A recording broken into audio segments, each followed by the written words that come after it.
एक 7 साल का बच्चा जो फूट फूट कर रो रहा था क्योंकि उसके पिता का मृत्यु हो गया था।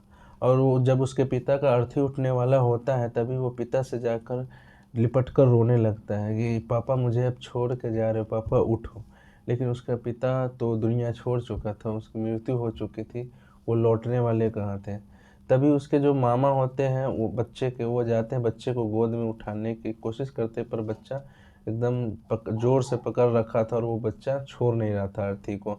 और अपने नज़र पड़ जाता है उसके जीजा पे, गले पे निशान था। गले पे निशान देखते ही उसको कुछ शक हो जाता है क्योंकि उसको बताया गया था कि वो बेड से गिरकर उसकी मृत्यु हो गई थी। लेकिन निशान कुछ ऐसा लग लग रहा था, जैसे कि लग रहा कि उसका गला घोंटकर हत्या किया गया है, वो नेचुरल मौत नहीं था। तो तभी वो बच्चे का जो मामा होता है वो क्या करता है कि वो अर्थी को ले जाने से मना करता है और सब लोगों को रोक देता है और फौरन पुलिस को फ़ोन करता है क्योंकि उसको कुछ गड़बड़ लगता है। हेलो दोस्तों, स्वागत है अपने चैनल में। मैं हूँ हंसी। आज का जो वाक्य है वह राजस्थान के अलवर से। अलवर जिला में एक गांव है भरोल, वहाँ एक परिवार रहता था। उस परिवार में कुल 5 लोग थे। 5 लोग में से एक उस परिवार की जो मेन मुखिया थी लेडीज़, उसकी मृत्यु हो जाती है। बचे 4 लोग। 4 लोग बहुत खुशहाल से रह रहे थे, खुशी खुशी रह रहे थे। लेकिन अचानक से जब उस घर के मुखिया की, उस माँ की मृत्यु हो जाती है, तब वो घर बिखर सा जाता है। आज का जो वाक्य है, जो बचे थे बलवंत सिंह थे जो घर के मुखिया थे, और उसकी बहू थी पूजा, और उसके बेटे था, और उसके बेटे का बच्चा था 7 साल का। आज इसी के इर्द गिर्द के आज का वाक्य है। क्या होता है कि बहुत हंसी खुशी रह रहे थे, लेकिन कुछ दिनों से उसकी पत्नी से नहीं बनता है उस घर के लड़के का। तो वो क्या होता है कि वो अपने यहाँ बरामदे में सोता है, बाहर सोता है कुछ दिनों से।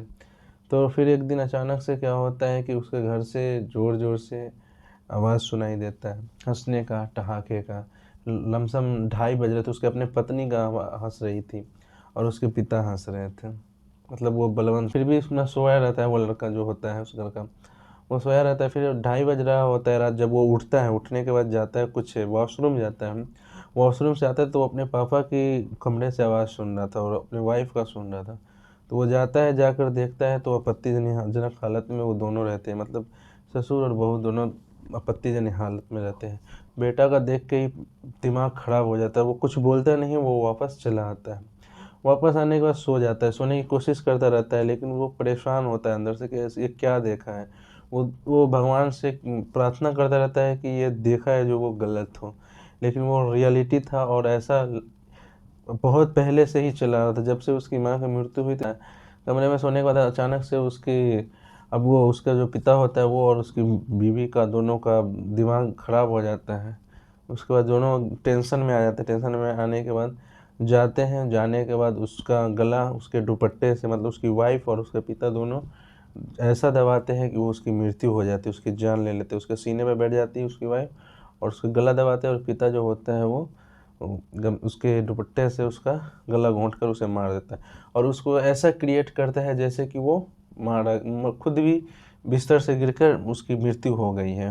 वो मारा गया नहीं है, मतलब उसकी हत्या नहीं किया गया, वो नेचुरल डेथ उसको दिखाते हैं, ऐसा उसको करते हैं। और सुबह सुबह में क्या करते हैं कि वो उठकर सुबह 5:30 बजे, वो जो घर का बलवंत सिंह जो होता है मुखिया, वो उठकर वो अपना वॉक वॉक पे चले जाते हैं। वॉक पे जाने के बाद और बीवी सुबह सुबह उठती है और उठकर नाटक करने लगती है और जोर जोर से चिल्लाने लगती है। तभी बच्चे का, जो 7 साल का बच्चा था, उसकी आंखें खुल जाती है। सुबह 5:45 का समय होता है। उसके बाद वो भी आकर पापा से लिपट कर रोने लगते हैं। उसके बाद अड़ोस पड़ोस आता है। अड़ोस पड़ोस आने के बाद उसको अंतिम संस्कार का जो होता है, अंतिम संस्कार का प्रक्रिया, वो पूरा करने लगते हैं। कि उनको कोई शक नहीं था, और घर वाले बोले कि बस ऐसे ही उनको लगा ऐसा कि हार्ट अटैक की वजह से। वो एक मनगढ़ंत कहानी बनाया ताकि इसको नेचुरल डेथ डिक्लेयर किया जाए। और वो बात यहाँ तक पहुँची और रिश्तेदारों को फ़ोन किया गया, रिश्तेदार सब आए, उसको अर्थी सजाए। अर्थी सजाने के बाद उसको ले ही जा रहे थे कि ताकि पुलिस आ गई।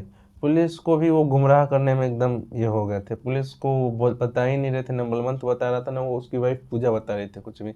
और वो बच्चे को भी कुछ पता नहीं था क्योंकि बच्चा वो सोया हुआ था रात में।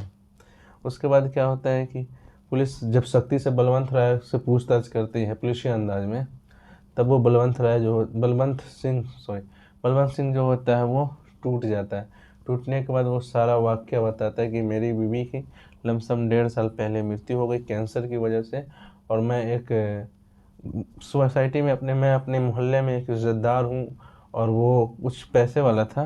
मैं इज़्ज़तदार हूँ और मैं ये नहीं चाहता था कि ये बात घर से बाहर तक जाए, नहीं तो हमारी कोई वैल्यू नहीं रहेगी और हमें गाँव वाले मतलब हट साइड कर देंगे हमें कि मैं कैसा इंसान हूँ। इसी डर से, इसी वजह से मैंने इस राज को राज रखने के लिए मैं और मेरी बहू दोनों ने मिलकर उसकी हत्या कर दिया। और उसके बाद वो दोनों को पुलिस उठा लेती है, उठाने के बाद उसको जेल भेज देती है।